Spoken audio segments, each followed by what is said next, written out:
Bienvenue à tous pour cette nouvelle vidéo. Aujourd'hui, on va parler Formule 1 et plus spécifiquement sur Lance Stroll. Donc, juste pour les présentations, Lance Stroll, c'est un pilote de Formule 1 qui est passé par trois écuries différentes, Force India, Racing Point F1 et Aston Martin. Et le point commun à tout ça, c'est son père. Son père a toujours été derrière et c'est le seul pilote aujourd'hui, je parle, qui paye son baquet. Et payer, ça veut dire quoi? La majorité des pilotes passent par toutes les filières, Formule 4, 3, 2, 1, Formule 1, et on fait vraiment leurs années, sont allés vraiment chercher au plus profond d'eux-mêmes pour faire des bonnes performances. Et grâce aux bonnes performances et aussi à des sponsors qui les suivent, peuvent potentiellement accéder à la Formule 1. Donc voilà un peu le processus classique. Et donc on paye son baquet, ça veut dire que on peut passer ces étapes-là juste avec de l'argent. Son père étant milliardaire, ça aide plutôt pas mal. Il est canadien, il est plutôt jeune et les résultats sont pas forcément top en ce moment. Et nous allons justement décrypter par rapport aux vidéos que je vais vous montrer qu'est-ce qu'il en est.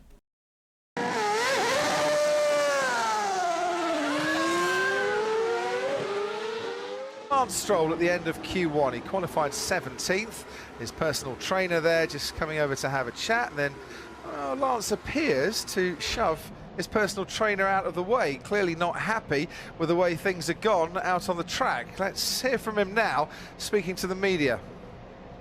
Donc là vous avez vu sur la première vidéo où en sortant de la voiture, on le sent agacé, il pousse son physio arrive, et ils sont un peu trop proches. Et à la fin, quand il passe derrière, il commence à le pousser. Ça, c'est quelque chose qu'il aurait pu éviter. Éviter sous deux axes, par rapport à son physio et par rapport à lui. Si on parle déjà de son physio, pour moi, il a une mauvaise gestion, son physio. Il devrait être beaucoup plus observateur au niveau émotionnel. Parce qu'en sortant de la voiture, donc là, à la vidéo, on l'a pas vu, tu jettes ton volant, c'est déjà un signe que le gars, il est agacé. Et de deux, tu es très proche de lui, parce que je sais qu'il y a une pesée à faire après en sortant de la voiture. Les pilotes font toujours des pesées, c'est la FIA qui l'oblige. Il le sait très bien. Donc là-dessus, pour moi, le physio a aussi une part de responsabilité. Je dis pas toute la part, mais une part de responsabilité. La plus grosse part, bien sûr, ça vient Lance Stroll. En sortant, il arrive, donc il jette. Pourquoi pas, tu as le droit d'être frustré. Mais ça a des impacts à ce niveau-là. On est dans du très haut niveau.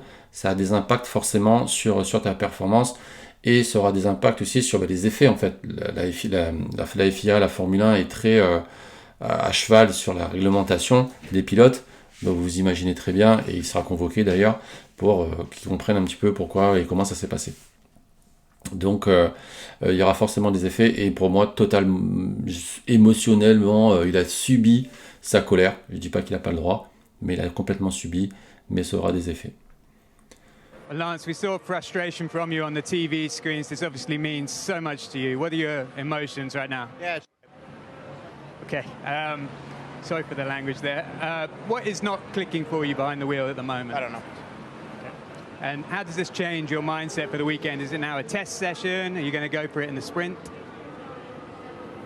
Keep driving.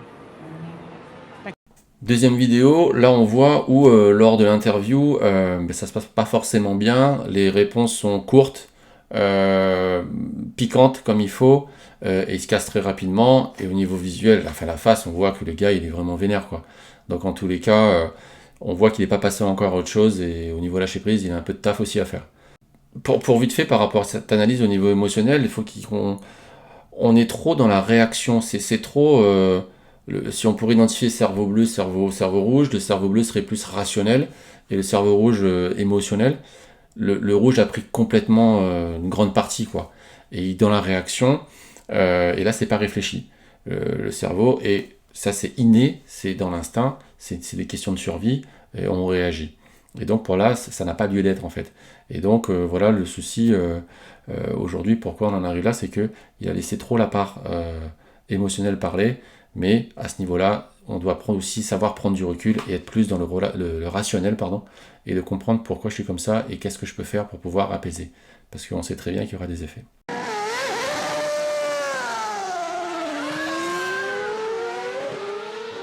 Les causes, moi j'en ai identifié plusieurs. Alors je m'appuie sur des choses qui sont quand même prouvées. et des informations qui sont confirmées, et d'autres, je me mets un petit peu, je me projette un petit peu sans fondement, hein. Mais je pense pas être bien loin. Je pense qu'il a beaucoup de pression, comme vous pouvez voir sur les derniers résultats, où au Qatar, au Japon, Singapour, en Italie, Pays-Bas, il n'y a pas de points en fait. Il n'y a pas de points depuis maintenant quelques mois, et c'est normal que tu as envie, je pense aussi, bien faire, mais je pense qu'il y a un souci de résultat personnel, et donc tu veux faire du mieux que tu peux, mais ça marche pas. Donc il y a une pression au niveau résultat, et ça c'est personnel. Il y a peut-être une pression aussi de son père. Il est peut-être actionnaire, mais c'est pas le seul actionnaire. Ils ont ambition, Aston Martin, de vouloir aller chercher les plus grosses écuries, être dans le top 3, voire top 4. Donc il y a aussi ça. Tu as un pilote qui fonctionne d'un côté et tu as Lance Stroll de l'autre côté qui ne répond pas à la demande. L'argent à un moment a ses limites. J'allais dire, si la boîte appartenait à ton père à 100%, et après tu t'en fiches, c'est toi et ton père. Mais c'est pas le cas. Il est peut-être majoritaire à 30%, mais il y a aussi d'autres personnes. Donc pression peut-être de son père, du staff, pression de tout Aston Martin, pression de sa mère, parce que sa mère lui a demandé, lui a mis la pression pour qu'il arrête sa Formule 1. Donc vous imaginez, vous, votre père, votre mère, probablement dans le staff, ça tourne pas. Pression, donc je dois faire mieux, et donc je me focalise probablement sur le résultat, parce qu'il n'y a que ça qu'ils veulent, mais peut-être que tu t'es gouré un petit peu, c'est tout le processus que tu dois vraiment bien travailler, et tout le côté mental, c'est ce qu'on va développer après.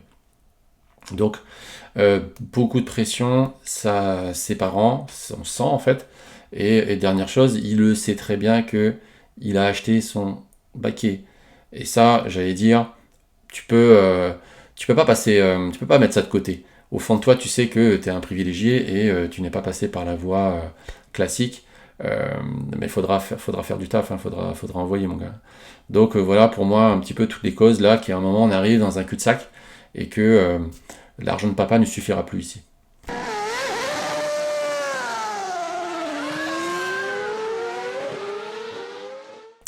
Les objectifs, pour moi clairement, il faut que Lance aille voir direct un PM très vite, on ne perd pas de temps ici. Tu sais que on pourrait rester que sur la gestion émotionnelle, on sait que c'est hyper important. À ce niveau-là, tu ne peux pas performer si tu ne travailles pas ton mental, c'est pas possible. Je pense qu'une bonne partie, peut-être que certains physios ont cette compétence, ou ils sont suivis par des psychologues ou autres, mais à ce niveau-là, tu ne peux pas te permettre. Lui, il s'en foutait parce qu'il était en sécurité avec son père, mais on sent qu'on arrive sur la fin de quelque chose. Donc, va voir un PM, va gérer tes émotions, apprends à quoi ça sert des émotions. Il n'est pas trop tard. Il n'est jamais trop tard. Ok, on n'est pas des magiciens, on ne fait pas de la sorcellerie non plus. Il y a plein d'outils qui existent, mais par contre, c'est à toi de te réveiller très vite, et que là, il n'est pas trop tard de se mettre dans le bain, et let's go, quoi. Franchement, je te le conseille, vraiment. Et là-dessus, par rapport aux objectifs, mieux anticiper, en fait. T'as pas anticipé cette fin qui commence à arriver, parce que, encore une fois, tu es dans du confort, mais tu peux déjà au moins anticiper aussi sur l'après. Est-ce qu'on va continuer? Donc on part sur les objectifs. Beaucoup plus, peut-être, voir une carrière, c'est-à-dire après, comment je le vois, comment je fais, et c'est de suite, tu n'as pas anticipé ce qui s'est passé à l'heure d'aujourd'hui, maintenant tu peux aussi, par contre, cette fois-ci, anticiper pour les prochains objectifs, les prochaines étapes, parce qu'il y en aura. Il y a même des issues de secours, on en parlera juste après.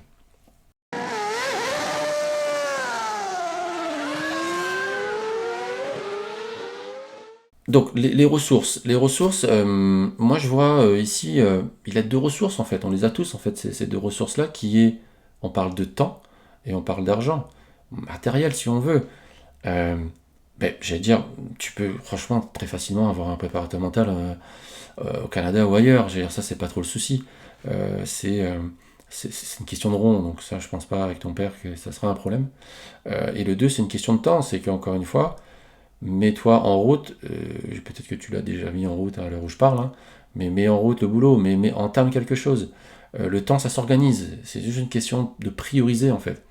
J'imagine que tu as un planning chargé, que ce soit au niveau des interviews, que ce soit les interventions avec les sponsors, les entraînements, X. Donc, mais c'est aussi à toi de te rapprocher d'un PM et de faire ça proprement, rapidement, et il y a des choses qu'on ne pourra pas aller plus vite que la musique. Donc en tous les cas, même si on enclenche quelque chose, il y aura des phases à passer, il y aura des choses à faire pendant les moments de rendez-vous, et il y aura des choses à faire aussi, toi, solo, quoi.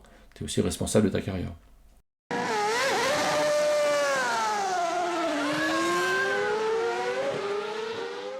Et enfin, on va parler des effets. Des effets à court terme, pour moi, ça va être, oui, là, il reste 5 courses. Donc à un moment, faut encore une fois, à court terme, il faut que toi, tu arrives au moins, à gérer tes émotions, à gérer tout ce qui va arriver, parce qu'encore une fois, tu sais très bien que il y a une pression, et ça se gère. Donc à court terme, de pouvoir être peut-être un peu plus performant là, et finir sur l'année, la saison, pardon, sur quelques points gagnés, et montrer un autre visage aussi. Et sur le long terme, donc le long terme pour moi je vois aussi, après cette saison, encore une fois on est sur la fin, est-ce que on a fait tout ce qu'on pouvait, bon c'est pas passé, et dans ce cas-là j'ai une voie de secours parce que le team Aston Martin veut aller dans l'endurance, donc en tous les cas c'est pas mal non plus, où je me dis ouais je me suis donné les moyens et j'ai pu encore peut-être gratter encore un peu de temps et repartir sur encore une saison parce qu'ils ont vu que je me donne les moyens. Donc il y a moyen de faire quelque chose, mais encore une fois, c'est que faut se mettre au travail, quoi. Et encore une fois, physiquement, j'ai pas de doute, techniquement, il doit faire des choses avec ses ingénieurs et son coach, son physio, mais mentalement, tu as aussi une démarche à faire parce que dans ta performance, tu seras peut-être un peu plus performant, mais aussi dans ton développement, dans ta carrière, même si ça fait 7 ans, tu vois que c'est très fragile une carrière dans tous les sports d'ailleurs, mais en Formule 1, chaque année, j'allais dire c'est la roulette russe, quoi. Tu peux être encore une fois bon et une saison où tu passes à côté. On le voit encore cette année dans différents. Je parle pour Red Bull et Perez. On sent qu'il est vice-champion du monde à l'heure où on se parle dans le classement, il n'est pas officiel. Mais on fait la gueule parce qu'il n'est pas aussi performant que Red Bull espérait. Donc vous voyez que c'est très exigeant, c'est très dur. Et pour lui, il n'a jamais connu ça parce que, encore une fois, il a été protégé de cette pression-là. Donc, merci papa, mais en tous les cas, aujourd'hui, on arrive à une voie sans issue, quoi, clairement. Donc voilà, merci d'être resté au moins jusqu'à la fin. J'ai exprimé un petit peu, moi, mon ressenti et comment il pourrait axer son taf là-dessus. N'hésitez pas à liker, à vous abonner. Là, toutes les semaines, on va envoyer une fois par semaine des petites vidéos sur d'autres sportifs de très haut niveau là, qui arrivent, parce qu'il y a aussi des actus intéressantes. Si vous voulez réutiliser l'outil Score, je vous conseille, c'est un outil que j'ai créé moi-même, le Notebook Performance, qui est axé pour ce format-là sur un mode sportif amateur dans les premiers niveaux. Et vous verrez sur le site, il y a encore un niveau sportif de haut niveau, qui est un mode un petit peu plus poussé que ça. Mais celui-là, franchement, ça très bien pour ceux qui veulent déjà entamer un petit taf. Et vous retrouvez le même outil, l'outil Score, qui est encore une fois cette analyse et de pouvoir aller sur quelque chose de beaucoup plus encadré et orienter ses objectifs. Merci encore, n'hésitez pas à liker et je vous dis à la semaine prochaine. Ciao.